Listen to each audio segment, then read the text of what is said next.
Hello everyone, I'm Reji. இந்த வீடியோவில் Sylvia பிளாத்தோட டூலிப்ஸுங்கிற poem பற்றி பார்க்க போகிறோம். இந்த போயம் ஏரியலுங்கிற போயம் கலெக்ஷன்லேருந்து எடுக்கப்பட்டிருக்கு. இந்த போயமில் சில்வியா பிளாத் அவங்க லைஃப்பில் நடந்த ஒரு சின்ன இன்சிடெண்ட்டை ஒரு போயமாக எழுதியிருக்காங்க. இந்த போயமோட பேக்ரவுண்டை பார்த்தோம்னா, சில்வியா பிளாத் தன்னோட ரியல் லைஃப்பில் பேபி மிஸ்கேரேஜ் ஆகி ஒரு அப்பேண்டக்டமிங்கிற ஆப்ரேஷனுக்காக ஹாஸ்பிட்டல் அட்மிட் ஆகியிருக்காங்க. ஸோ ரொம்ப நாள் ஹாஸ்பிட்டலில் இருக்காங்க.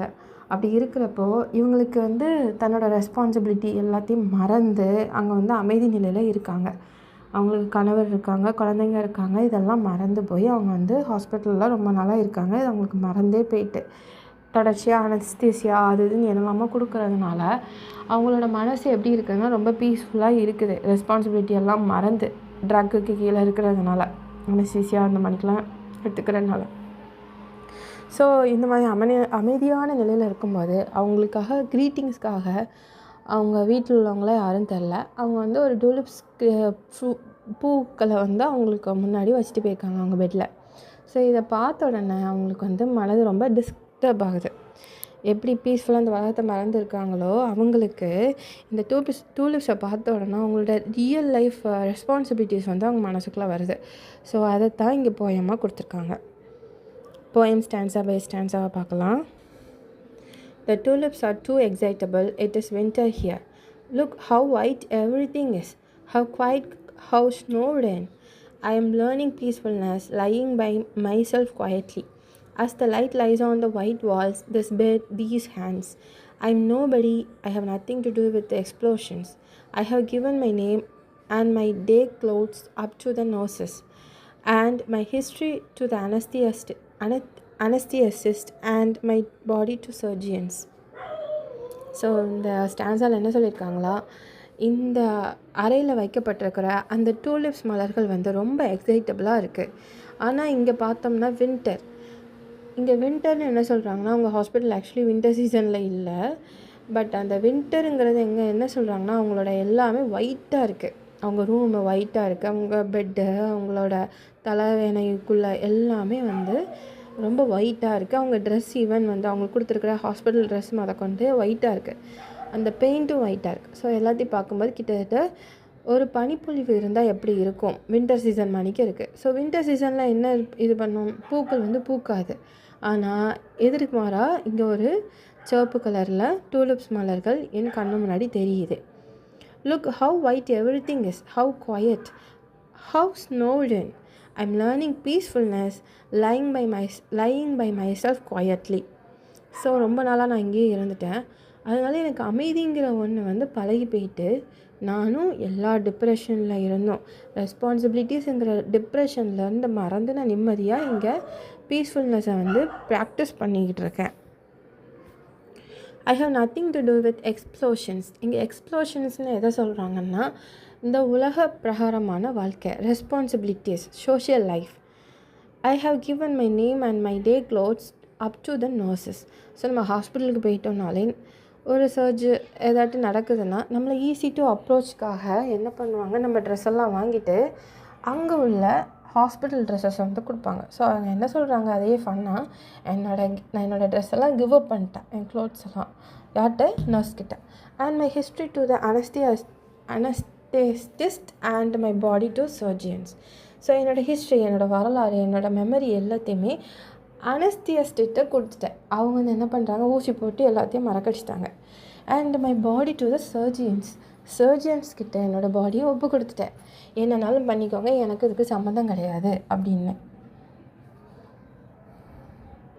Second stanza. They have propped my head between the pillow and the sheet cuff, like an eye between two white lids that will not shut. Stupid people, it has to take everything in. The nurses pass and pass, they are no trouble.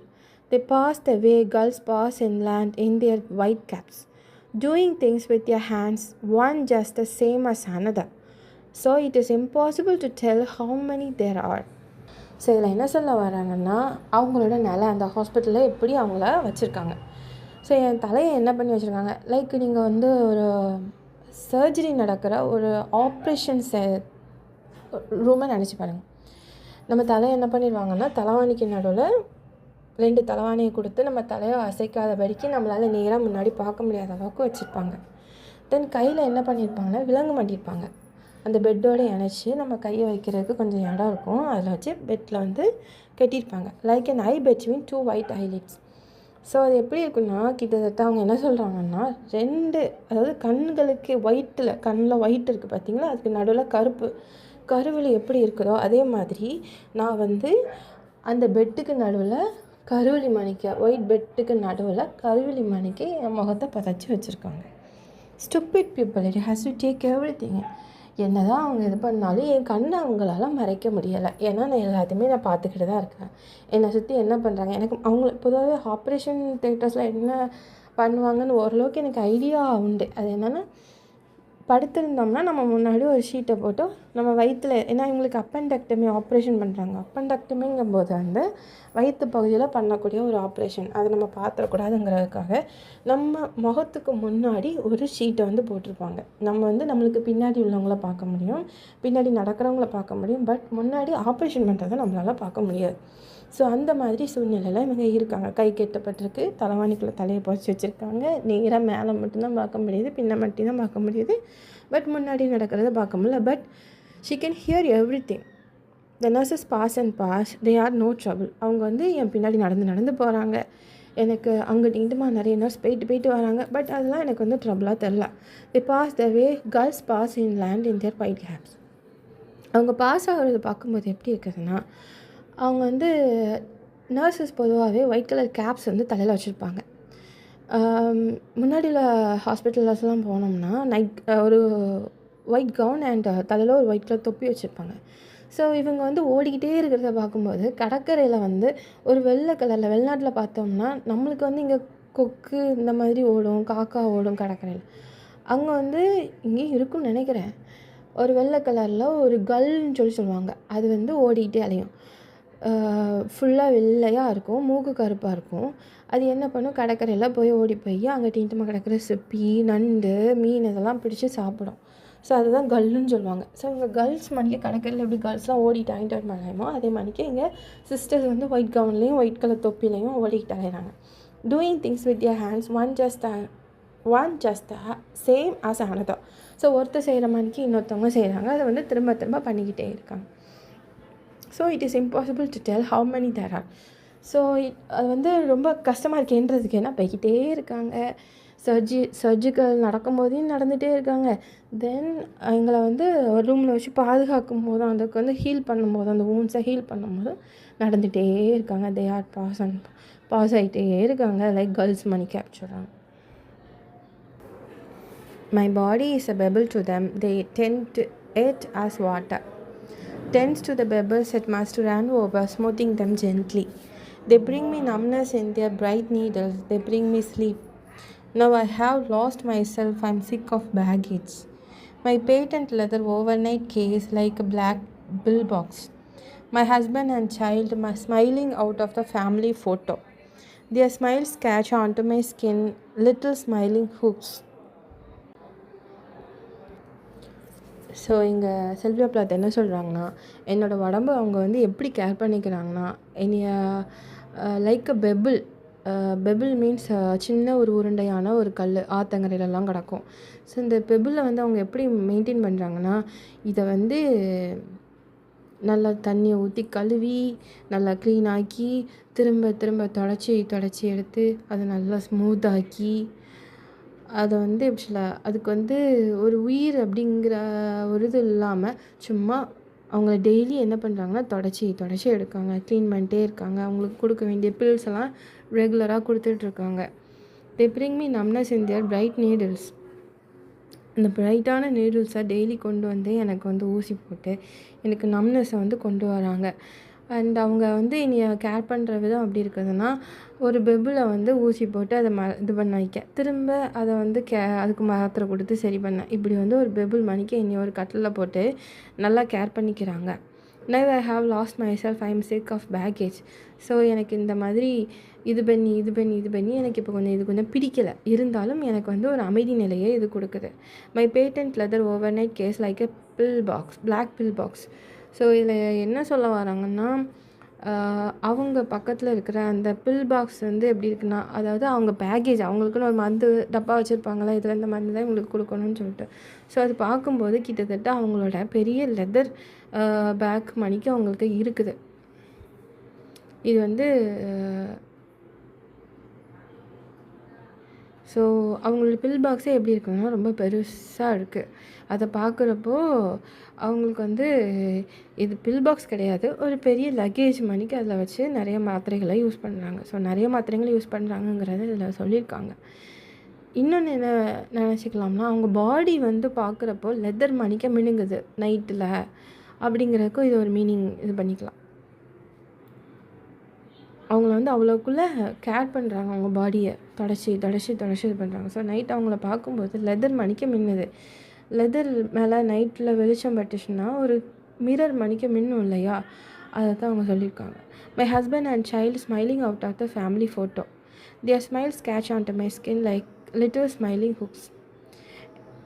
என்னோடய வலது பக்கமோ இடது பக்கமோ தெரில, but அவங்களுக்கு பக்கத்தில் ஒரு photo இருக்குது. அதில் அவங்க ஹஸ்பண்டும் அவங்க பிள்ளைங்களும் இருக்கிற மாதிரி அவங்க சிரிச்சிட்டு இருக்காங்க, ஸ்மைல் பண்ணிட்டேன். ஸோ அதை பார்க்கும்போது இவங்களுக்கு என்ன தோணுதுன்னா, கஷ்டமாக இருக்குது. எல்லாருக்கும் சந்தோஷம் வரும் பொதுவாக நம்ம ஹாஸ்பிட்டலில் இருக்கும்போது நம்மளுக்கு பிடிச்சவங்க ஃபோட்டோவை பார்த்தா. பட் இவங்களுக்கு வந்து கஷ்டமாக இருக்குது. ஏன்னா இவங்க வந்து இங்கே இருக்கிறத பார்க்கும்போது ஒரு கல் மணிக்கு இந்த ஹாஸ்பிட்டலில் படுத்து கிடக்காங்க. நல்லா அவங்கள கேர் பண்ணிக்கிறாங்க. இவங்களே கூட எந்திரிச்சு குளிக்க வேண்டியதோ வேறு எந்த விஷயமா தேவையில்லை, எல்லாத்தையுமே அவங்க டேக்கர் பண்ணிக்கிறாங்க. அப்படிங்கிறப்போ உலகத்தையே மறந்து ஒரு ரெஸ்பான்சிபிலிட்டியுமே இல்லாமல் அவங்க படுத்து தன்னிலை மறந்து டிப்ரெஷன்லாம் மறந்து இருக்கும்போது பக்கத்தில் இருக்கிற ரெஸ்பான்சிபிலிட்டிஸுங்கிற ஹஸ்பண்டையும் சில்ட்ரனையும் பார்க்கும்போது அவங்களுக்குள்ள என்ன தோணுதுன்னா, இந்த கசப்பான உண்மை, ஒரு ரியாலிட்டி நம்மளுக்கு இருக்குது, ஒரு வேக்கப் கால் மணிக்க வந்து அவங்களுக்கு தோணுது. ஸோ அது கசப்பாக இருக்குது. அதுக்கு என்ன கம்பேர் பண்ணுறாங்கன்னா, லிட்டில் ஸ்மைலிங் ஹுக்ஸ் லைக் மீன் பிடிக்கிறதுக்கு நம்மளுக்கு ஒரு ஊசி யூஸ் பண்ணுவோம் தெரியுமா, மீன் வாயில் மாட்டுறதுக்காக, அந்த மாதிரி இருக்குது. அதில் ட்ரீட்டும் இருக்குது, அதே நேரத்தில் அது நம்மளை என்ன பண்ணுது, படக்குன்னு இழுத்து ரியாலிட்டிக்குள்ளே கொண்டு போகுது, வலிக்குது அது அப்படின்னு சொல்கிறாங்க. I have let things slip, a 30-year-old cargo boat, stubbornly hanging onto my name and address.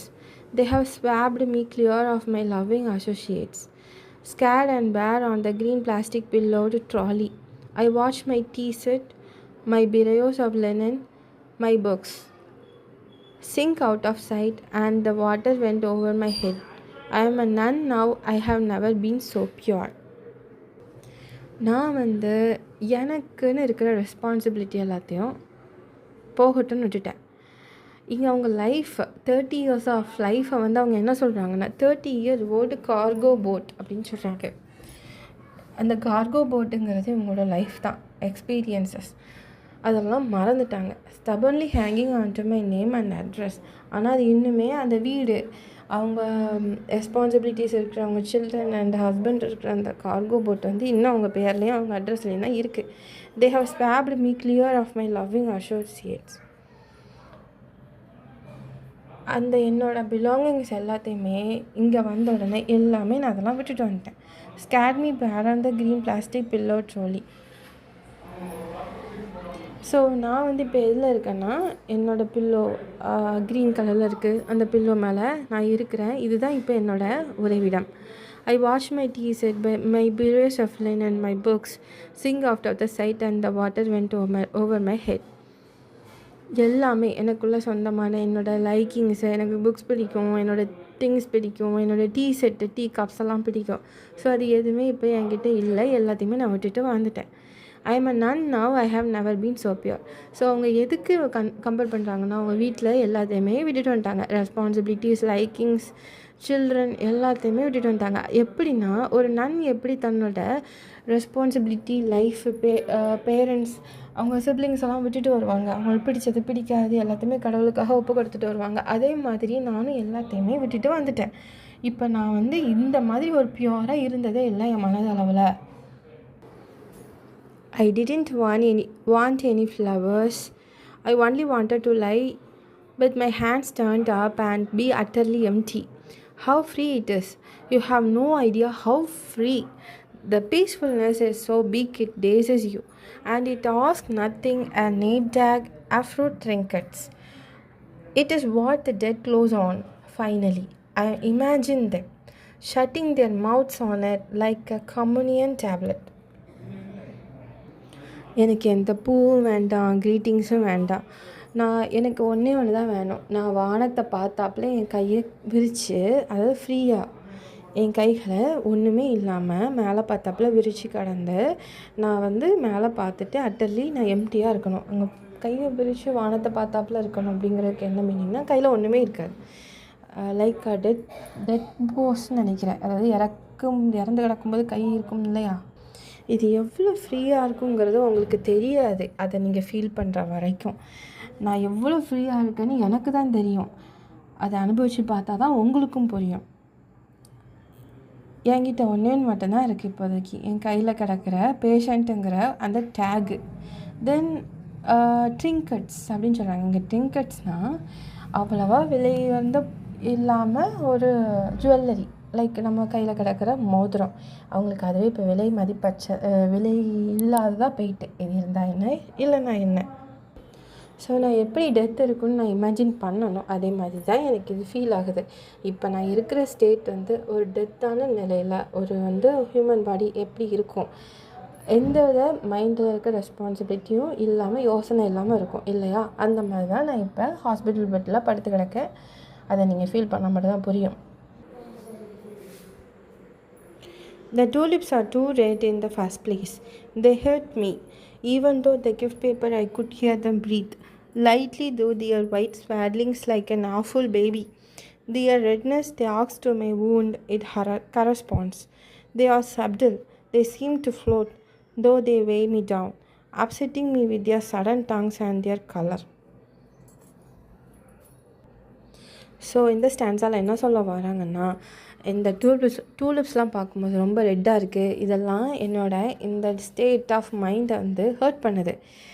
Even though அந்த கிஃப்ட் பேப்பர் இருக்கும் இல்லையா, அதை சுற்றி பொக்கேங்கிறனால, டூலிப்ஸ் பொக்கேங்கிறனால அதை சுற்றி இருக்கிற அந்த ஒயிட் பேப்பர் எப்படி இருக்குதுன்னா, ஒரு சின்ன குழந்த பிறந்த உடனே அதை சுற்றி வச்சுருப்பாங்க துணியை வச்சு. அது தூங்கிட்டு இருக்கும்போது அது மூச்சு விடுதா உடம்படைக்கான்னு தெரியாது. அடிக்கடி போய் எட்டி பார்த்துட்டே இருக்கணும், அது மூச்சு விடுதா இல்லையா. அந்த மாதிரி இந்த ஸ்வாடல் அரவுண்டு தான் பொக்கே எப்படி இருக்குதுன்னா, அந்த பேபி மணிக்கே இதுவும் ப்ரீத் பண்ணுது, அது எனக்கு தெரியுது. அதாவது ப்ரீத் பண்ணுற மணிக்கும் இருக்குது, இல்லாத மாதிரியும் இருக்குது. அந்த ரேப்பரை பார்க்கும்போது அது ஃப்ளோட் ஆகுது, அது ரொம்ப லைட் வெயிட்டாக இருக்குது. ஆனால் என்னை பொறுத்த வரைக்கும் அது என்னை போட்டு அமுக்குது அப்படின்னு சொல்கிறாங்க. அது என்னை அப்செட் பண்ணுது. தென் அது பேசுது என்கிட்ட, அது கலர் என்னை கொள்ளுது அப்படின்னு சொல்கிறாங்க. A dozen red lit sinkers round my neck. இந்த சிங்கர்ஸ் என்ன மீனிங்னா, மீன் பிடிக்க யூஸ் பண்ணுற ஒரு கருவி. அது ரொம்ப வெயிட்டாக இருக்கும்னு நினைக்கிறேன். அது எப்படி இருக்குன்னா, தண்ணிக்குள்ளே கழுத்தை போட்டு இருக்குமா மீனோட கழுத்தை. அதே மாதிரி என்னோடய கழுத்தை இந்த பூ போட்டு அறுக்குது. Nobody watched me before, now I am watched. The tulips turn to me and the window behind me, where once a day the light slowly widens and slowly thins, and I see myself flat, ridiculous, a cut paper shadow, between the eye of the sun and the eyes of tulips. And I have no face, I have wanted to efface myself. The vivid tulips eat my oxygen. முன்னாடி யாரும் என்னைய watch பண்ணலை இது நாள் வரைக்கும். ஆனால் இப்போ நான் வாட்ச் பண்ணுறதா திங்க் பண்ணுறேன். ஏன்னா இந்த பூக்கள் என்னை வாட்ச் பண்ணிக்கிட்டே இருக்குது அப்படிங்கிற மாதிரி எனக்கு ஒரு ஃபீலிங் இருக்குது. The tulips turn to me and the window behind me. இந்த டூலிப்ஸ் என்னை பார்த்து திரும்பி இருக்குது, என் பின்னாடி ஒரு விண்டோ இருக்குது. Maybe by the nature's call இந்த விண்டோவை பார்த்து அந்த பூ சூரிய வெளிச்சத்துக்காக திரும்பி இருக்கலாம். ஆனால் இவங்களுக்கு எப்படி தெரியுது, அது இவங்களை பார்த்து திரும்பி இருக்கிற மாதிரி ஃபீல் ஆகுது. எனக்கு பின்னாடி இருக்கிற விண்டோவிலேருந்து அப்பப்போ வெளிச்சம் வருது, காலையில் அதிகமாக வருது, நைட் ஆகிட்டுனா தின் ஆயிடுது. அண்ட் இனி நான் பார்க்கும்போது எனக்கு எப்படி இருக்குன்னா, நான் ஒரு ஃப்ளாட் சர்ஃபேஸ் மணிக்கே இருக்கேன், பார்க்க பாவமாக இருக்கேன். கட் பேப்பர் ஷேடோ பார்க்குறதுக்கு ஒரு நல்ல மணிக்கு ஒரு பெட்டு மேலே படுத்து கிடக்கேன். between the eye of the sun and the eyes of the tulips. இந்த சன்னுக்கும் இந்த டூலிப்ஸ்க்கு நடுவில் நான் கிட்டத்தட்ட ஒரு பேப்பர் மாதிரி ரிடிகுலஸாக ஒரு ஷேடோ மணிக்கே இருக்கேன். And I have no faces, I have wanted to efface my self. எனக்கு வந்து ஃபேஸே கிடையாது. அதாவது ஃபேஸ் மீன்ஸ் என்ன சொல்லலாம்னா ஒரு கேரக்டர். இவங்க வந்து இந்த நிலையில் இருந்ததுனால எல்லாமே அவங்கள்ட்ட போயிட்டுங்கிறத ஒரு சிம்பாலிக்கலாக சொல்கிறாங்க. The vivid tulips eat my oxygen. Even the tulips வந்து என்னோட நிம்மதியான ஒரு ஆக்சிஜன், நான் எடுக்கிற உள் மூச்சையுமே அதுவே எடுத்துருது. அதாவது அவங்க நிம்மதியை குலைக்குது அப்படின்னு சொன்னாங்க. Before they came, the air was calm enough, coming and going, breath by breath, without any fuss. Then the tulips filled it up like a loud noise. Now the air snacks and eddies round them the way a river. Snacks and eddies round a sunken rust-red engine. They concentrate my attention that was happy, playing and bursting without committing itself. அதுக்கெல்லாம் வர்றதுக்கு முன்னாடி நான் எவ்வளோ நிம்மதியாக இருந்தேன் தெரியுமா? ஆனால் இப்போ என்னென்னா இந்த காமாக இருந்த ஏரை வந்து அதுக்கு வந்து லைக் வார் மணிக்கு மாற்றிடுச்சு. அந்த காற்று வந்து உள்ளே போகும் வரும் வெளியே போகும். நான் நிம்மதியாக அதை ப்ரீத் பண்ணிகிட்டே இருந்தேன். எனக்கு அது வந்து நிம்மதியை கொட்டுச்சு. ஆனால் இப்போ அந்த டூலிப்ஸ் வந்து அந்த ஆக்சிஜன் எல்லாத்தையும் எடுத்துட்டு இப்போ அந்த பிரெத்து முதற்கொண்டு எனக்கு லவுடு நாய்ஸ் மணிக்கு கேட்குது. மேபி அந்த டூலிப்ஸ் வந்து பிரெத் பண்ணுறது உங்களுக்கு கேட்குதுன்னு நினைக்கிறேன். Now the air snacks and eddies round them the way a river. அந்த பூவை பார்க்குறதுக்கு எப்படி இருக்குன்னா லைக் அ ரஸ்ட் ரெட் என்ஜின். அதை பார்க்குறதுக்கு ஒரு வண்டி வந்து ஒரு கார் நினச்சிக்கோங்க, ஒரு கார் என்ஜினாக நினச்சிக்கோங்க. அது ரெட் கலரில் இருக்குது. அது அவங்க ரூமில் இருக்குது. கிட்டத்தட்ட அவங்க நிம்மதியாக இருக்கிற அந்த நிலை. நம்மளுக்கு பக்கத்தில் நம்ம நல்லா தூங்கிட்டு இருக்கும்போது ஒரு காரோ லாரியோ வந்து அதோடைய என்ஜினை டப்புக்கு அடிச்சிட்டு இருந்ததுன்னா நம்மளுக்கு எப்படி இருக்கும்? அதுதான் அவங்க ஃபீல் பண்ணுறாங்க. Playing and resting without committing itself. அது பாட்டுக்கு அது விளையாடுது, அது பாட்டுக்கு அது வந்து ப்ரீத் பண்ணுது, என்னோட நிம்மதியை குலைச்சிக்கிட்டு அது பாட்டுக்கு ப்ரீத் பண்ணிக்கிட்டு அது பாட்டுக்கு விளையாண்டுக்கிட்டு அதோட கலரை வச்சு இனி வந்து டிஸ்டர்ப் பண்ணிக்கிட்டு அது இருக்குது அப்படி சொல்கிறாங்க. The walls also seem to be warming themselves. The tulips should be behind bars like dangerous animals. They are opening like the mouth of some great African cat. And I am aware of my heart. It opens and closes. Its bowl of red blooms out of sheer love of me. The water I taste is warm and salt like the sea, and comes from a country far away as health. இந்த Waals அவங்கள சுற்றி இருக்கிற அந்த வால்ஸுமே அவங்களோட மனநிலையை உணர்ந்த மாதிரி அதுவுமே வந்து ஹீட்டப் ஆகுது. என்னை சுற்றி இருக்கிற வால்ஸ்லாம் ரொம்ப சூடாக ஆரம்பிக்கு. இந்த டூலிப்ஸ்லாம் கிட்டத்தட்ட ஒரு டேஞ்சரஸ் அனிமல்ஸ். எப்படி ஒரு டேஞ்சரஸ் அனிமலாக ஒரு சிறையில் போட்டு கெட்டி வைப்பாங்களோ அதே மாதிரி இதையும் கெட்டி வையுங்க. அதோட வாய், அந்த டூலிப்ஸோட வாய்கள் வந்து எப்படி திறக்குதுன்னா ஒரு ஆஃப்ரிக்கன் கேட்டு மாணிக்க, ஒரு வைல்டு அனிமல் கேட்டு மாதிரி அதோட வாய்களை படக்குன்னு திறக்குது. அண்ட் அதுக்கு பார்த்து பயந்து என்னோட இதயமானது வேகமாக துடிக்குது. அதோட சத்தத்தை என்னால் கேட்க முடியுது. இதயத்தோட சத்தத்தை என்னால் கேட்க முடியுது. ஓப்பன் பண்ணுறதையும் க்ளோஸ் பண்ணுறதையும் ஈவன் அது ரத்தத்தை உள்ளே எடுத்து அதை வெளியே அனுப்புறதை என்னால் கேட்க முடியுது. என்னோடய லவ்னால் அந்த இதயம் வந்து துடிச்சிக்கிட்டு இருக்கு. எனக்கு வந்து கொடுக்கப்படுற அந்த தண்ணியானது வந்து சால்ட்டும் கலந்த ஒரு வார்ம் அண்ட் சால்ட்டு கலந்த ஒரு தண்ணி. ஸோ இந்த தண்ணி வந்து எவ்வளோ தொலைதூர ஒரு நாட்டிலேருந்து வருதோ அதே மாதிரிக்கு என்னோடய ஹெல்த்தும் ரொம்ப தொலைதூரத்தில் இருக்குது அப்படின்னு இந்த போயமை முடிக்கிறாங்க. ஸோ இந்த போயமை பார்த்தோம்னா கிட்டத்தட்ட ஒரு நம்ம அம்மாலாம் பாருங்கள் எவ்வளோ கஷ்டப்பட்டு நீங்கள் வந்து அவங்களுடைய எங்கேஜை பார்த்தோன்னு வச்சுக்கோங்களேன். அவங்க சின்ன பிள்ளைங்கள அவங்க குட்டி பிள்ளைங்கள பெற்று வளர்க்கும் போது ரொம்ப கஷ்டமாக இருக்கும். அவங்கள ரொம்ப பார்த்து எதனாலும் செய்யணும், ஃபீட் பண்ணணும், அடிக்கடி குளிப்பாட்டணும். அவங்களுக்கு சின்ன ஒரு விஷயத்தில் கூட அவங்கள தனியாக விட முடியாது. அவங்கள பேம்பர் பண்ணிட்டே இருக்கணும். ஸோ இன்னொரு பக்கம் என்னென்னா ஹஸ்பண்ட் இருப்பாங்க, அவங்க வேலைக்கு போவாங்க. அவங்களும் ஒரு குழந்த மாதிரி தான். அவங்களுக்கும் எல்லாத்தையும் நம்ம பார்க்கணும். அவங்களுக்கு ட்ரெஸ்லேருந்து எல்லாத்தையும் துவைச்சி காய வச்சு அஸ் அ இந்தியன் மாம். இவங்க வந்து ஒரு அமெரிக்கன். அவங்களோட நாட்டிலையும் இந்த மாதிரி தான் அந்த காலத்தில் இருந்துச்சு. இப்போ நம்ம வந்து இந்தியன்ஸ் எப்படி நம்ம கேர் பண்ணிக்கிறோமோ பிள்ளைங்களையும் ஹஸ்பண்டையும், அதே மாதிரி தான் அவங்களும் கேர் பண்ணியிருப்பாங்க. ஸோ அப்படிப்பட்ட ஒரு டிப்ரெஷனான ஒரு லைஃப்பில் அவங்க வந்து அவங்க தன்னோட வயிற்றில் இருக்கிற குழந்தைய இழக்கிறாங்க. அது இன்னும் அவங்களுக்கு கஷ்டத்தை கொடுக்கு. ஸோ சடனாக வந்து அவங்களுக்கு ஹாஸ்பிட்டல் லைஃப் வந்து ஒரு ஒரு பெரிய ரிலீஃபை கொடுக்குது. அதே நேரத்தில் அவங்களுக்கு இருக்கிற அந்த கஷ்டம் வந்து அவங்க வந்து சந்தோஷமாக இருக்கிறேன் அப்படின்னு சொன்னாலுமே, அதாவது பீஸ்ஃபுல்லாக இருக்குன்னு சொன்னாலுமே, ஒரு பக்கம் அந்த ரியாலிட்டி வந்து அவங்கள அப்பப்போ அவேக் பண்ணி கஷ்டப்படுத்துதுங்கிறத அந்த போயமில் வந்து சொல்லியிருக்காங்க. ஸோ என்னோடய வீடியோஸ் பிடிச்சிருந்துச்சுன்னா, இந்த வீடியோ பிடிச்சிருந்ததுன்னா லைக் பண்ணுங்கள், கீழே கமெண்ட் பண்ணுங்கள். உங்களுக்கு வேறு ஏதாட்டி போயம் எக்ஸ்ப்ளனேஷனோ நாவல்ஸோ எந்த ஒர்க்குனாலும் என்கிட்ட கேட்கலாம். நீங்கள் கீழே கமெண்ட் செக்ஷனில் கமெண்ட் பண்ணுங்கள். இந்த வீடியோக்களை தொடர்ச்சியாக பாருங்கள். மறக்காமல் சப்ஸ்கிரைப் பண்ணுங்கள். தேங்க்யூ ஃபார் வாட்சிங்.